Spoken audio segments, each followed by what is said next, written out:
సాధారణంగా బ్యాంకు ఖాతాల్లో కనీసం బ్యాలెన్స్ లేకపోతే వారికి ఆయా బ్యాంకులు పెనాల్టీ ఛార్జీలు విధిస్తాయి.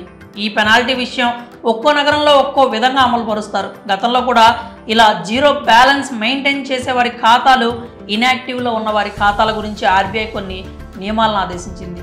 అయితే ఇప్పటికీ కొన్ని బ్యాంకులు మాత్రమే ఆ విధానాలను పాటిస్తున్నాయి. ఇక తాజాగా రిజర్వ్ బ్యాంక్ ఆఫ్ ఇండియా కీలక నిర్ణయం తీసుకుంది. 2 సంవత్సరాలుగా ఎలాంటి కనీస బ్యాలెన్స్ లేని అకౌంట్లపై ఎలాంటి పెనాల్టీ ఛార్జీలు విధించవద్దని బ్యాంకులకు ఆదేశాలు జారీ చేసింది.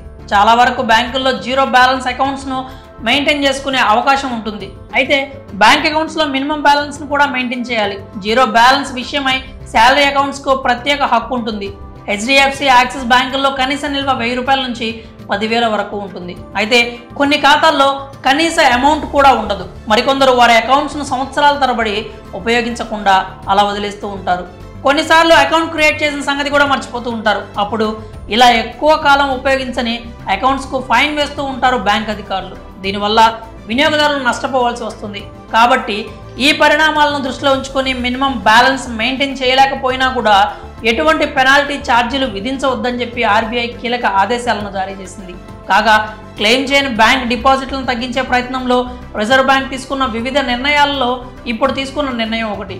అలాగే తర్వాత ఆర్డర్లో స్కాలర్షిప్ నిధులను స్వీకరించడానికి క్రియేట్ చేసిన బ్యాంకు ఖాతాలను కూడా ఇన్యాక్టివ్ బ్యాంకు ఖాతాలుగా మార్చడానికి వీలు లేదని ఆర్బీఐ ఉత్తర్వులు జారీ చేసింది. సాధారణంగా 2 ఏళ్ల వరకు ఏదైనా బ్యాంకు ఖాతాను ఉపయోగించకపోతే బ్యాంకులు వాటిని పనిచేయని ఖాతాల కింద పరిగణిస్తాయి. దీని కారణంగా ఖాతాదారులు ఇబ్బంది పడాల్సి వస్తుంది.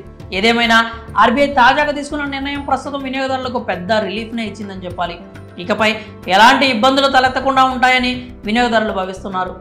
మరి పనిచేయని ఖాతాలకు కూడా కనీస ఛార్జీలను విధించకూడదని ఆర్బీఐ తీసుకున్న నిర్ణయంపై మీ అభిప్రాయాలు ఏంటో కామెంట్స్ రూపంలో తెలియజేయండి.